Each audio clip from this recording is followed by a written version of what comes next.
E aí, camarada, beleza? Estamos de volta em mais um vídeo do quadro Marxismo Vivo no canal Escola de Socialismo. Como você já sabe, se ainda não for inscrita, não deixe de se inscrever e ativar todas as notificações. Assim você recebe as novidades do canal e ainda ajuda na difusão das nossas ideias. E se quiser, você também pode ficar por dentro das novidades lá pelo WhatsApp. É só clicar no link que vai estar aqui abaixo na descrição do vídeo. Bom, o tema de hoje é União Soviética. Vamos lá?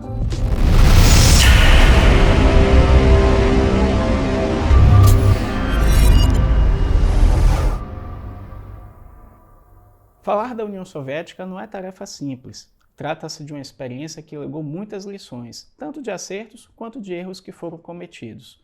Justamente por isso, a gente não vai conseguir esgotar tudo aqui nesse vídeo, é claro. Tem muitos aspectos que merecem ser detalhados e que podemos tratar melhor em outros vídeos. Mas vamos elencar alguns pontos que são importantes para a gente entender melhor essa experiência.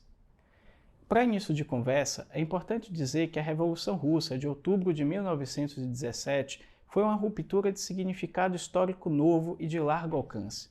Descortina a era das chamadas revoluções socialistas. Vejam, é a primeira vez que a classe operária chega ao poder político de um país sob a liderança do Partido Bolchevique, comandado por Lenin. Mas e aí? Bastou tomar o poder que as coisas foram caminhando de modo automático rumo à construção da tão sonhada sociedade sem exploradores e explorados, como num piquenique de primavera? É claro que não, né? A construção dessa primeira experiência socialista se deu sob condições muito, mas muito difíceis. Claro que a burguesia mundial não iria deixar barato. Essa ideia de o proletariado tomar o poder era uma mensagem que eles não podiam deixar chegar em outros países da Europa e do mundo. Assim, a Rússia, que já estava arrasada por conta da Primeira Guerra Mundial, iniciada em 1914, ainda teve que lidar com a verdadeira ocupação estrangeira a partir de 1919 até o começo dos anos 20. É aí que se forma o Exército Branco, organizado pelas forças da reação com apoio estrangeiro, e o glorioso Exército Vermelho, das forças revolucionárias que vence a Guerra Civil. Em 1922 é criada oficialmente a União Soviética. Isso porque no antigo Império Russo conviviam diversos povos e nacionalidades, muitos deles oprimidos cruelmente pelo regime dos czares. A criação de repúblicas socialistas deu a alguns desses povos mais autonomia e respeito, ao mesmo tempo em que eles passaram a compor uma união, que passou a se chamar exatamente de União das Repúblicas Socialistas Soviéticas, ou simplesmente União Soviética. Foi uma sacada muito boa, que manteve unido um grande país, mas não mais sob a base da exploração, e sim do respeito e garantia dessa diversidade.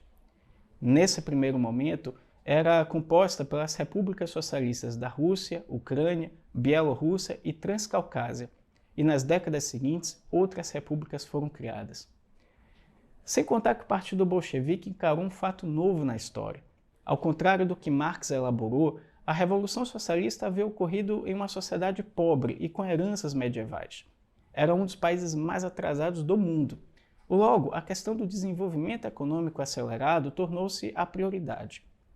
Também em 1922, inicia-se a construção econômica, uma chamada Nova Política Econômica, ou NEP, em sua sigla em inglês, foi posta em andamento e previa a autorização de livre comércio no campo em troca de abastecimento alimentar das cidades e a tentativa de amplos acordos comerciais com o Ocidente para a permissão de exploração de recursos naturais no país e instalação de empresas em solo russo.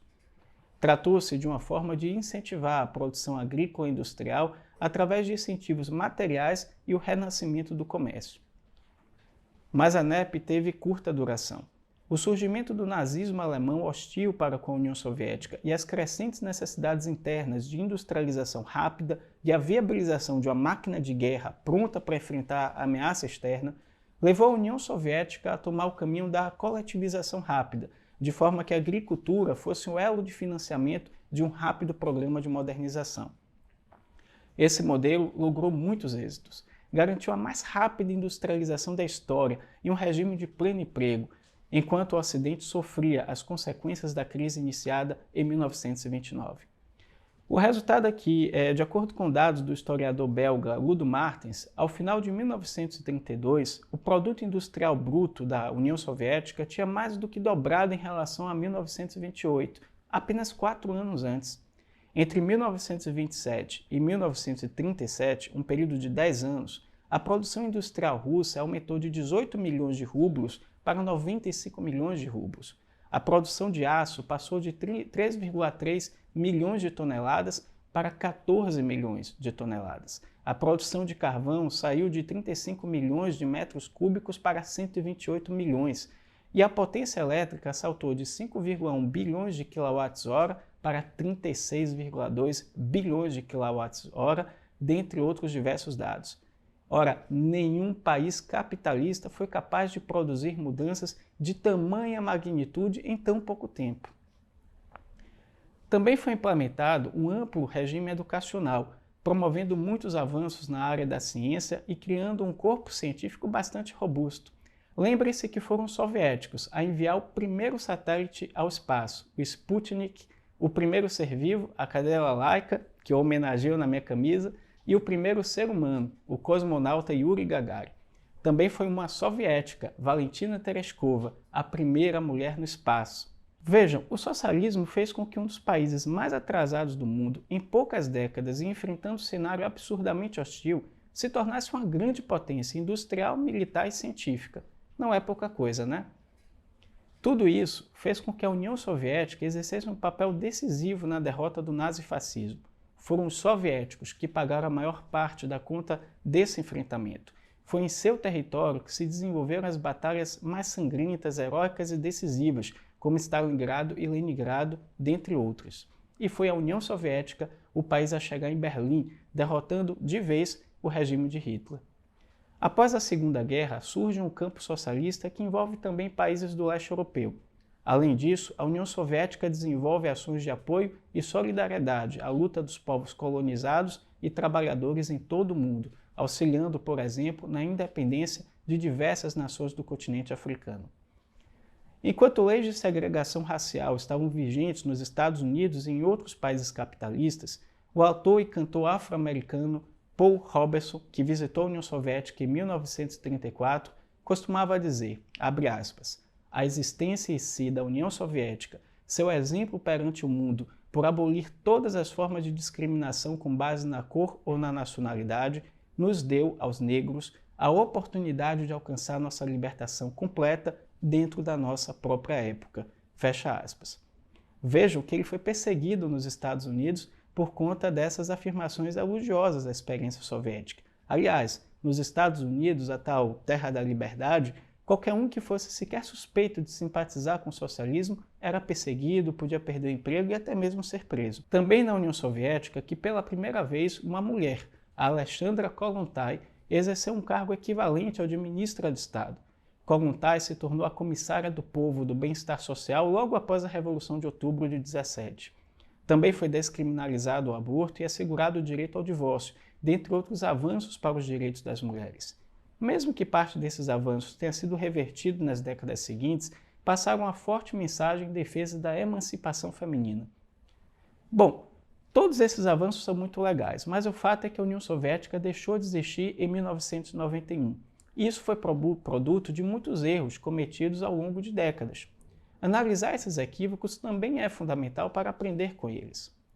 Realizado em 1992, no auge da crise do socialismo, o 8º Congresso do Partido Comunista do Brasil, o PCdoB, buscou fazer um balanço crítico e autocrítico dessa experiência, produzindo uma resolução política muito rica, em que analisa os erros, mas sem jogar a criança fora junto com água suja, ou seja, sem deixar de reconhecer os muitos acertos. E dentre as insuficiências da experiência soviética apontada pelo Congresso do PCdoB, destacamos, primeiro, a estagnação da teoria revolucionária. Na União Soviética, dizem as resoluções desse Congresso, a teoria progredia insuficientemente. Passava por uma fase de relativa estagnação. Surgiam variados problemas em decorrência do desenvolvimento objetivo da sociedade em construção. Escasseavam respostas teóricas a tais problemas, gerando ausência de perspectiva. Medrava, em certa medida, o subjetivismo o empirismo, o dogmatismo. Segundo, a questão da democracia. Abre aspas. Pouco a pouco, o Estado sofreu algumas alterações no seu conteúdo democrático e popular. Ainda que mantendo seus propósitos de defesa dos interesses do proletariado e da revolução, converteu-se em um órgão burocrático afastado das massas. O poder tornou-se demasiadamente centralizado. Os soviets, de maneira geral, tinham funções homologatórias, infringindo-se o princípio de que o centro decisório do Estado socialista deve repousar nos órgãos de soberania popular. Substituía-se a atividade criadora das massas por métodos de aceitação formal das decisões adotadas na cúpula dirigente. Além disso, realizavam-se, com ou sem justificativa plausível, repressões políticas que atingiam setores populares. Violava-se a legalidade democrática, pretextando o acirramento da luta de classes, o que nem sempre correspondia à realidade política.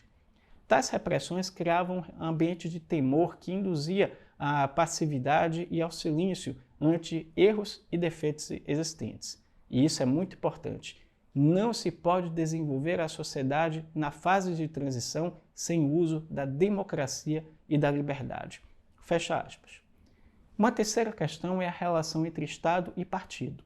Diz o 8º Congresso do PCdoB.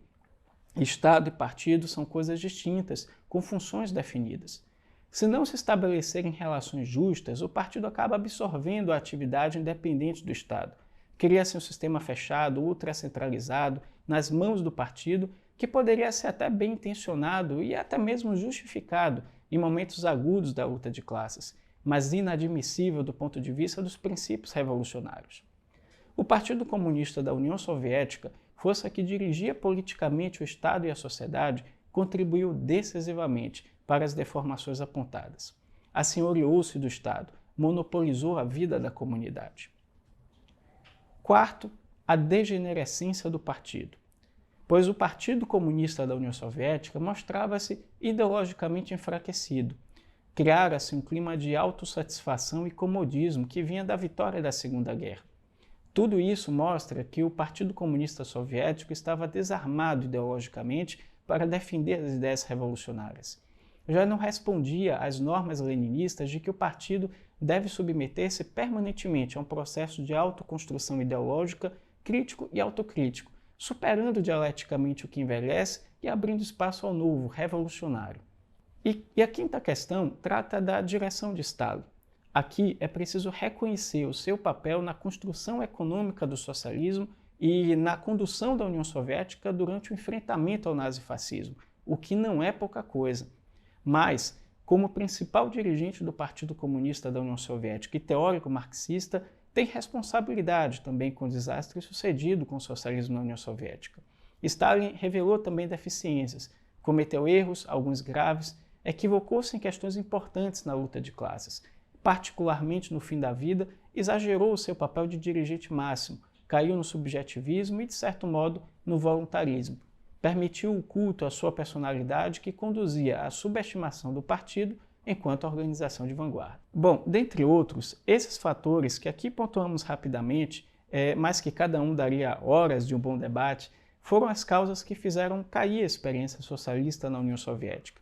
Mas isso não significa que o socialismo tenha sido derrotado no sentido histórico.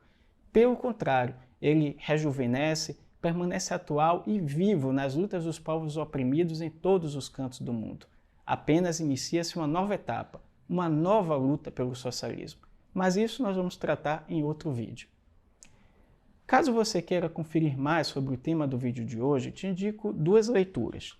O livro 100 anos da Revolução Russa, Legados e Lições, coletânea de artigos publicados em 2017 pela editora Anita Garibaldi. É um livro muito bacana.